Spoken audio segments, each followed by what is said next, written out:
अपने बच्चों का पालन ऐसे करो कि आपके बच्चे अपने बच्चों को आपकी कहानी बड़े गर्व से सुनाएं।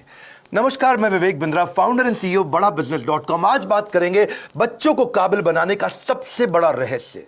और वो क्या है सबसे बड़ा रहस्य? पेरेंटिंग की बात करेंगे। आज ऐसे टिप्स दूंगा, हिल जाएंगे। अभिमन्यु को चक्रव्यूह भेदने की सारी कला मां के गर्भ में ही सीखने का अवसर मिल गया था। प्रहलाद 5 साल से कम उम्र के अंदर सारे शास्त्र सीख गए थे।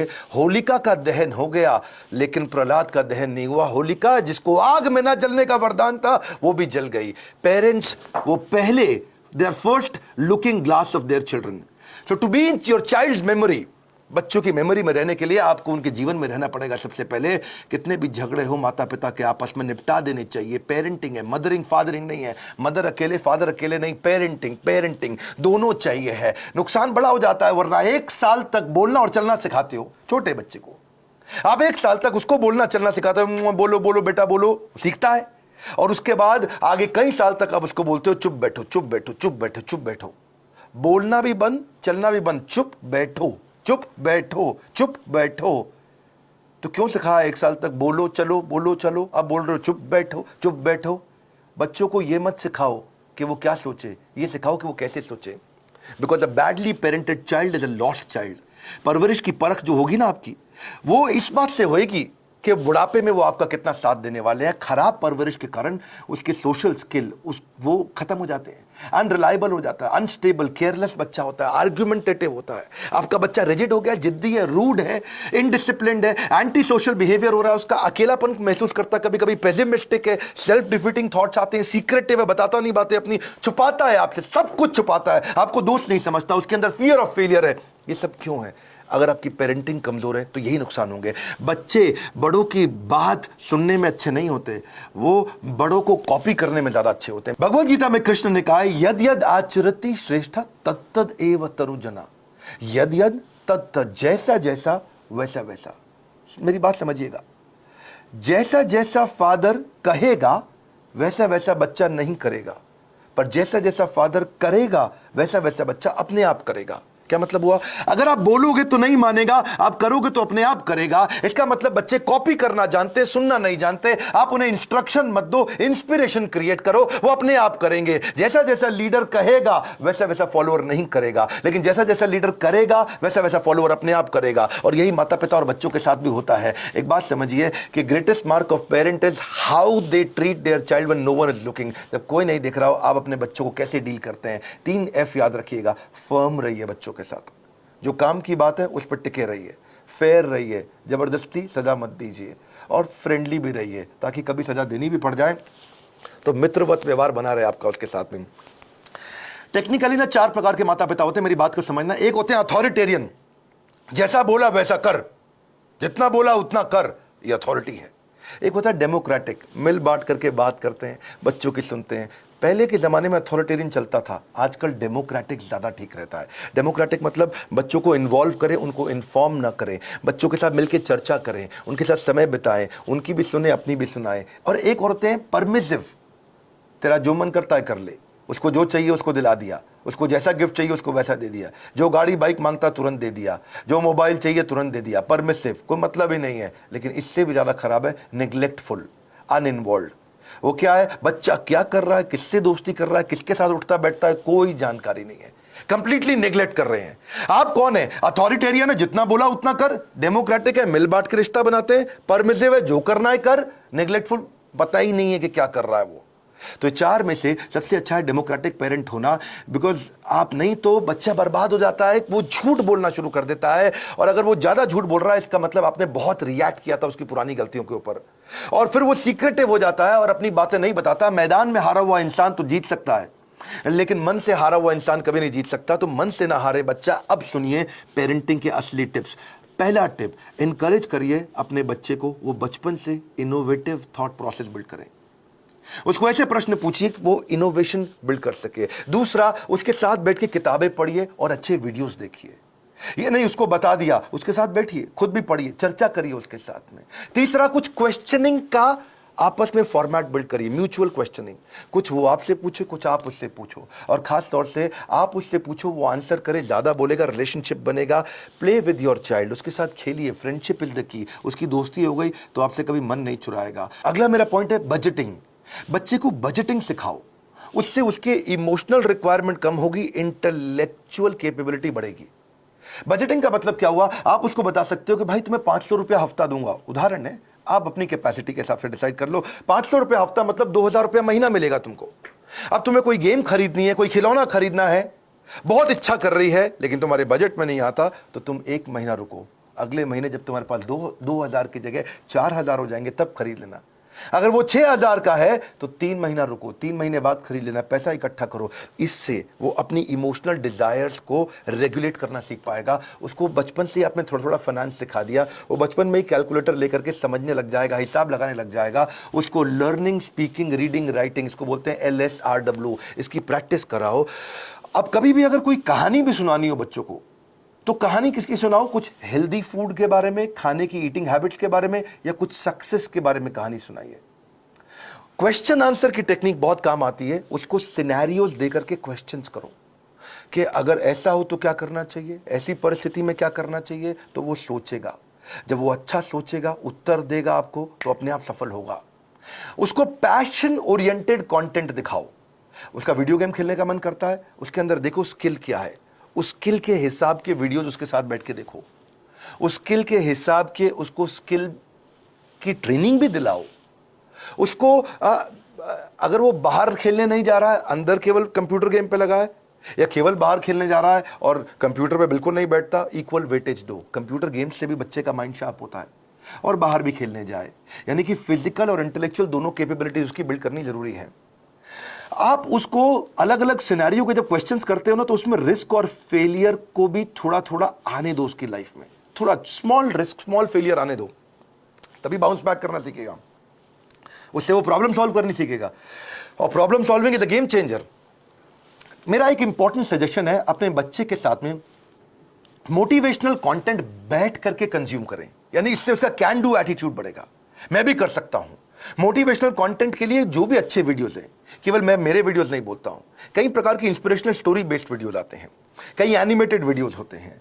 उसके साथ बैठो, देखो, उससे पूछो आपने क्या सीखा, फिर आप बताओ आपने खुद क्या सीखा, फिर वो बताए उसने क्या सीखा। तो इससे उसके अंदर कैन डू एटीट्यूड बिल्ड होगा, और हो सके तो थोड़ा ऑर्गेनाइज करने में उसकी मदद करो। उसके साथ बैठ करके देखो, अपने आप बच्चा ऑर्गेनाइज कभी नहीं होगा।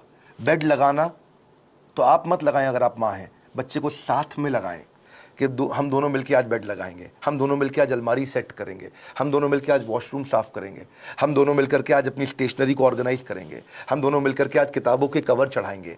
और उसके बाद धीरे धीरे आप उसको बोले अब तुम करके दिखाओ, पहले आप करो और वो करे साथ में, फिर उसके बाद उसको बोलो अब तुम अकेले करके दिखाओ मुझको। उसकी थॉट प्रोसेस अगर बिल्ड होना शुरू हो जाए तो उसको प्रेज करो, तारीफ करो। उसको कभी कोई स्टोरी सुनानी हो तो ग्रोथ माइंडसेट की स्टोरी सुनाओ।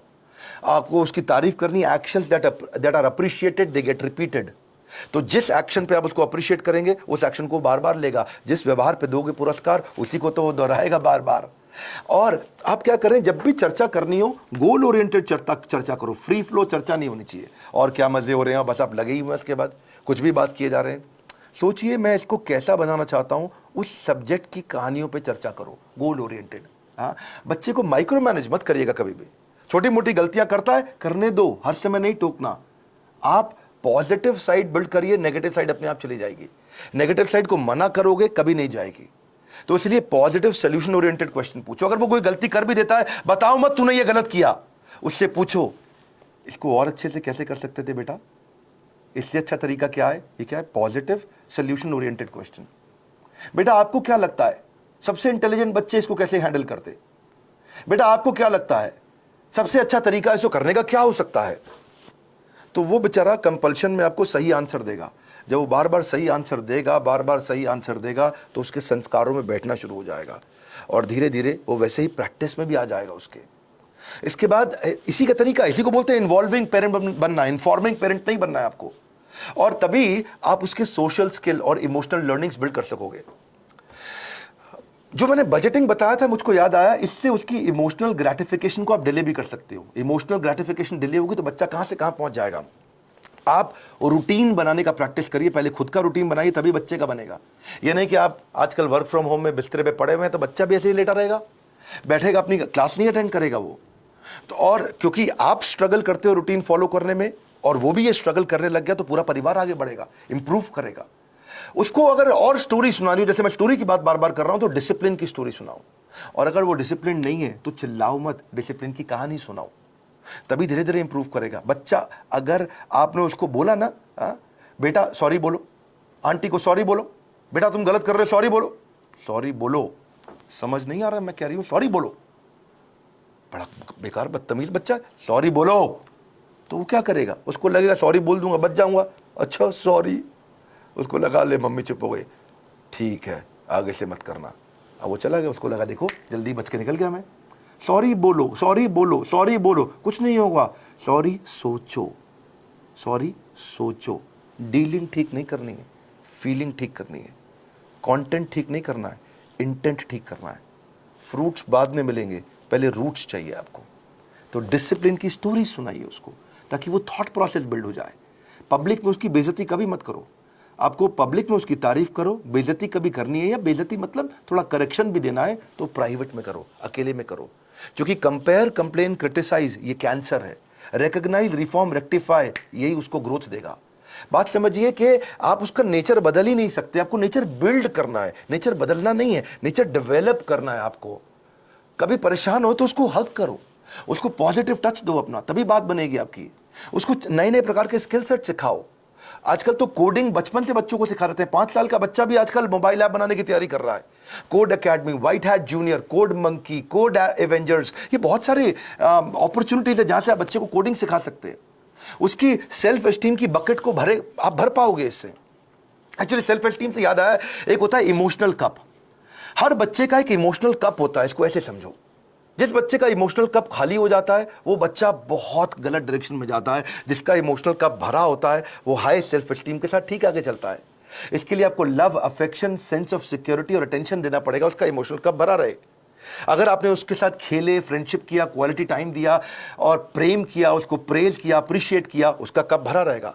लेकिन अगर आप उसको पब्लिक में बेइज्जती किया, क्रिटिसाइज किया, एब्यूज किया, निगलेक्ट किया, उसका ह्यूमिलिएशन किया, उसको पनिशमेंट दिया बिना किसी रीजन के, वो अकेलापन महसूस करता है, फेलियर महसूस करता है, रिजेक्टेड महसूस करता है, उसका इमोशनल कप खाली हो जाएगा बिल्कुल। और फिर वो इमोशनल कप भरने के लिए कहीं बाहर जाएगा, किसी और के पास जाएगा, गलत दोस्तों के पास जाएगा, गलत जगह पे जाएगा, गलत वेबसाइट्स खोलेगा। वो लोगों से अपने इमोशनल कप को भरने के लिए खींचेगा तरीके, मिसबिहेव करेगा अटेंशन गेन करने के लिए, मैनिपुलेट करेगा, जेलसी हो जाएगी उसको दूसरों को देख के। आइसबर्ग देखा है आपने? आइसबर्ग को समझो आप, इससे समझ आएगी आपको बात।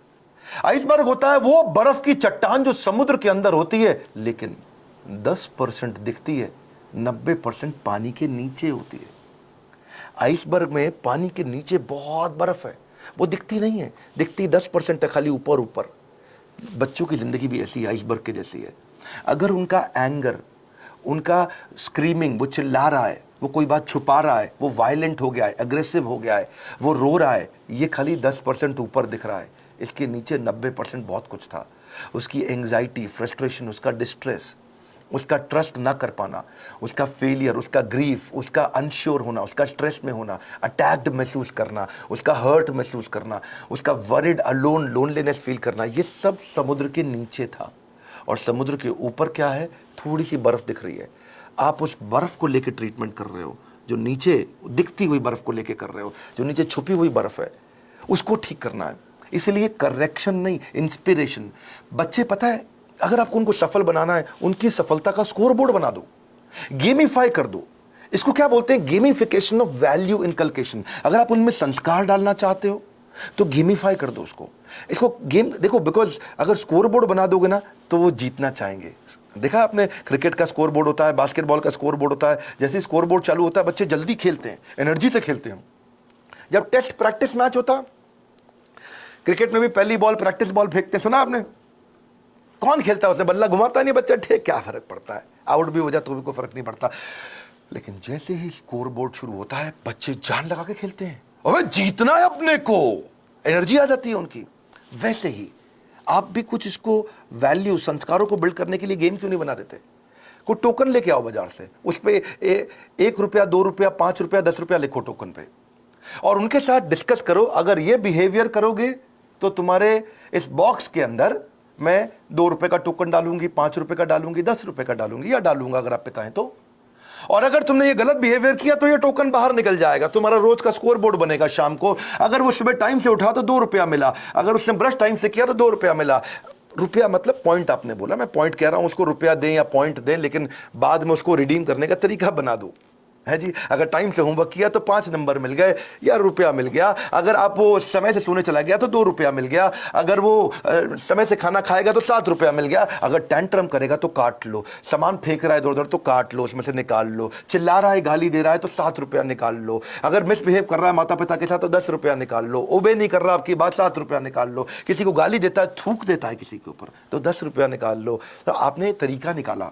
इससे क्या होगा, शुरू में तो पॉइंट के चक्कर में वो अच्छे बिहेवियर्स को प्रैक्टिस कर जाएगा, पर आने वाले समय के अंदर वो उसकी आदत बन चुकी होगी, वो उसके बिहेवियर में, उसकी प्रैक्टिस में आ चुका होगा, और फिर उसकी लाइफ से, इसको बोलते हैं गेमिफिकेशन। बच्चे को अकेला मत छोड़ो, इतना बच्चों के आंसू ना कड़वे होते हैं, उन्हें मीठा करना है आपको, उसकी जिज्ञासा गहरी होती है, उसको शांत करना है, उसका दुख बहुत तीव्र होता है, इससे उससे ले लो, उसका हृदय कोमल है, उसे कठोर मत बनाओ। Your children will become what you are, so be what you want them to be. बड़ी सिंपल सी बात है भैया, अगर आप दोनों का आपस में झगड़ा भी है, पति पत्नी का, बच्चों के लिए सुलझा लो, आओ साथ में बैठो, बात करो, प्यार करो दूसरे को, ताकि बच्चे का जीवन सुरक्षित हो सके। ये फादरिंग नहीं है, मदरिंग नहीं है, ये पेरेंटिंग है। गलती किसी की भी हो, आप दोनों में से ईगो को साइड में रखो, बच्चे को और सिखाओ, आगे बढ़ाओ। हमने भी बच्चों के लिए बहुत प्रोग्राम्स बिल्ड किए हैं। मैंने बच्चों का एक प्रोग्राम एंटरप्रेन्योरशिप का लेकर के आए, जिसको हम बोलते